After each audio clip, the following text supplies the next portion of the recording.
सबगोटे के नमस्कार करै छी। छठम दिन का मधुश्रावणी कथा कहि रहल छी। छठम दिनक कथा अहाँके गंगाक कथा अछि। सगर महाराज के दू स्त्री छलनि, वैदर्भी और सभ्या। सभ्या सँ असमंजसक नामक पुत्र भेलनि।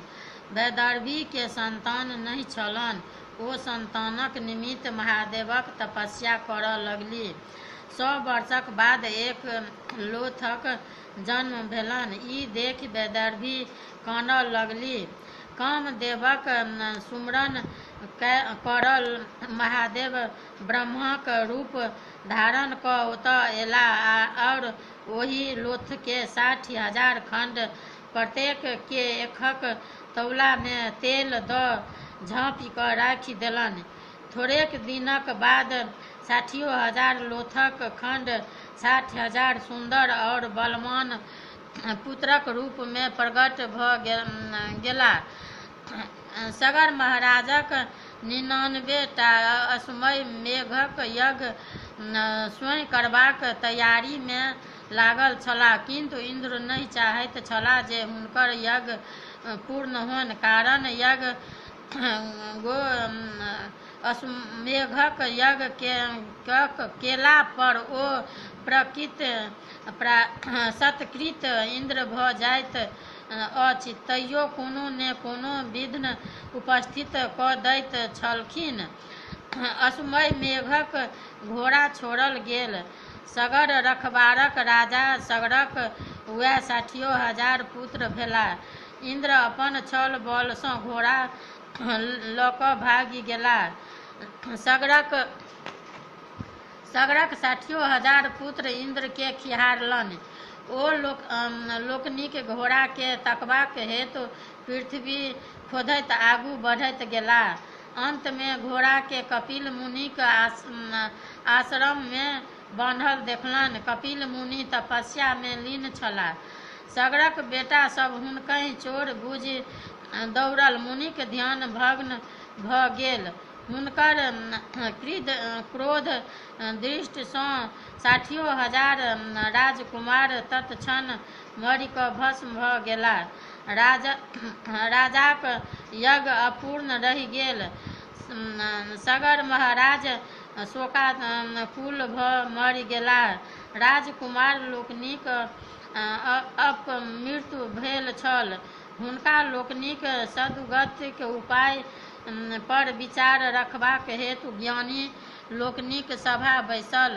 सभा एहि निष्कर्ष पर पहुँचल जे यदि गंगा वैकुंठ सँ पृथ्वी पर आबथ या हुनका लोकनिक छाउर के डुबा क' पवित्र करथि, तखनहि राजकुमार लोकनि के सती गति प्राप्त भ' सकैत छनि। एहि लेल हुनकर वेमात्र भाइ असमंजस तपस्या करैत करैत मरि गेलाह। दिलीपक बेटा अंशुमन सेहो तपस्या करैत मुइलाह। तखन हुनकर बेटा भागीरथ तपस्या करऽ लगलाह। हुनकर तपस्या सँ विष्णु प्रसन्न भ' हुनका गंगा के वैकुंठ सँ मृत्युलोक अनबा के अनुमति दऽ देलखिन।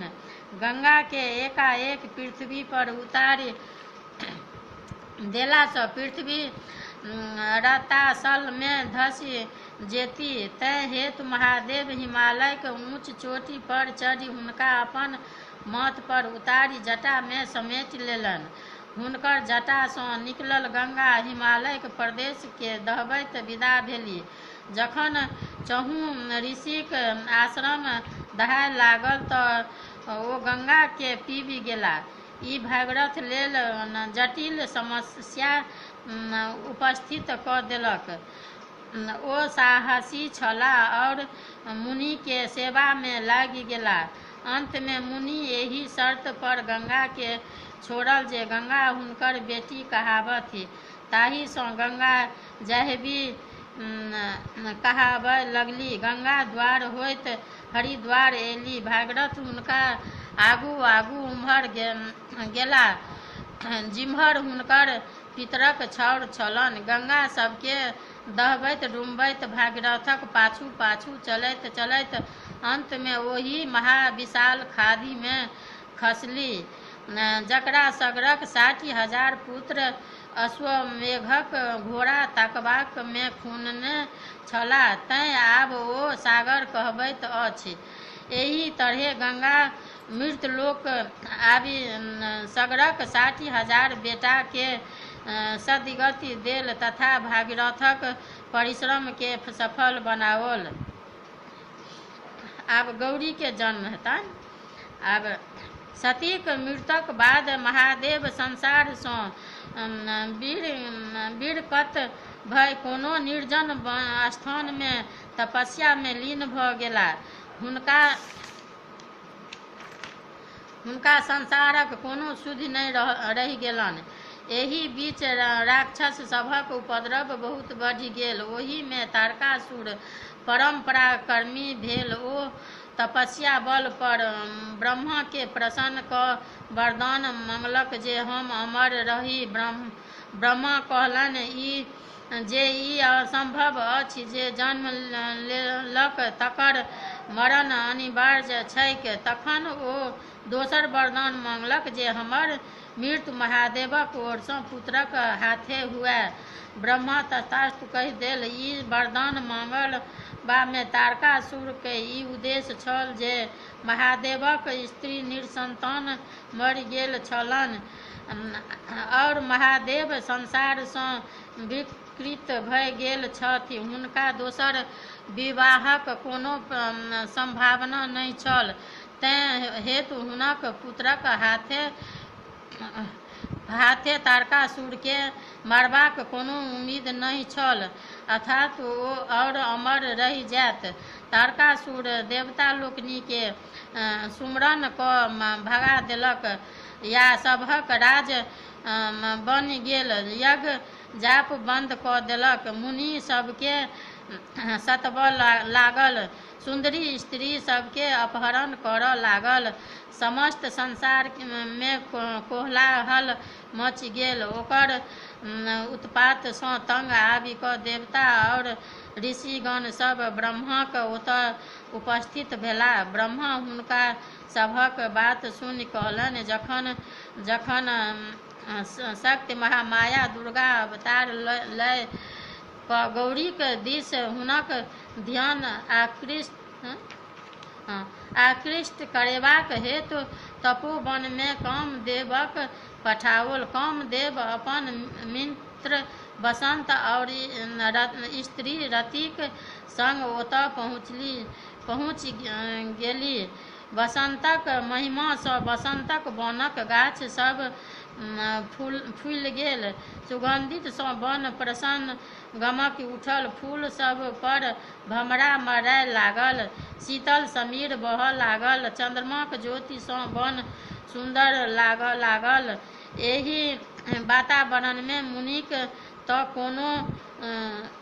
कोनो तथा जे महादेवक तपस्या भंग होबाक लागल। गौरी सजि धजि क बसंती फूलक गहना पहिर सखीक संग ओहि वन में पूजा करबाक लेल पहुँचली। गौरी परम सुंदरी छली, ताहि पर ओहि दिनक साज श्रृंगार और फूलक सजावट सँ हुनकर अंग अंग सुंदर निखरि गेलनि। गौरी महादेव लग पहुँचली कि कामदेव ठिका क अपन बाण चलाओल। बाण महादेव लग खसल। महादेव गौरी दिस तकलनि। गौरी प्रणाम क पूजा कयलनि और कात भ ठाढ़ भ गेली। गौरीक सुंदरता देखि महादेवक आकृष्ट भ गेलाह। आजुक अहाँक शोभाक वर्णन के क सकैत अछि। एतबा कहि महादेव गौरीक आँचर दिस हाथ बढ़ाओल। स्त्री महज संकोच वश गौरी कनेक दूर हटि क महादेवक दिस टकटकी लगा देलनि। महादेवक एकाएक ध्यान में एलनि, यदि वह एना कामातुर भ जेताह तऽ आन की करत। ओ इम्हर उम्हर ताकऽ लगला तऽ झाड़ी में नुकायल कामदेव के देखलनि। हुनका बड़ तामस भेलनि। क्रोध सँ हुनक त्रिनेत्र खुलि गेलनि। कामदेव जरि कऽ भस्म भऽ गेलाह। रति अपन स्वामी के भस्म होइत देखि मूर्छित भऽ गेली। होश भेला पर ओ करुणा विलाप करऽ लगली। देवता लोकनिक रतिक दशा देखि महादेव ओतऽ गेलाह और कहलनि जे एहि मे कामदेवक कोनो दोष नहि छलनि। ई हुनके सभक प्रपंच छल जे महादेव कहुना गौरी दिस आकृष्ट भऽ हुनका सँ विवाह करथि, तखने तारकासुर सँ हुनका सभक उद्धार भऽ सकैत छल। महादेव कहुना रतिक स्वामी के जीबाक उपाय देथुन। महादेव कहलनि, कामदेव मुइला नहि, मात्र हुनकर शरीर जरलनि अछि। रति ओतऽ जाय, एखन ओकरे संग रहत। द्वारका में श्री कृष्ण बेटा प्रद्युम्नक भऽ जन्म लेता। जन्मिते सबरक हुनक उठा कऽ अपन नगर लऽ जाइत। रति के ओतय प्रद्युम्नक में कामदेव भेटथिन। जखन ओ पैघ हेता तखन सोमरम के मारि ओकर धन संपत्ति सहित रति के द्वारिका लऽ जेथिन आ रति सँ विवाह कऽ सुख विलास करऽ लगता। ई बात देवता लोकनि कहि महादेवक अंतर्ध्यान भऽ गेलाह। रति सबरक ओतऽ शरण लेबाक हेतु विदा भेली और कामदेव सँ पूर्ण मिलन प्रतीक्षा करऽ लगली।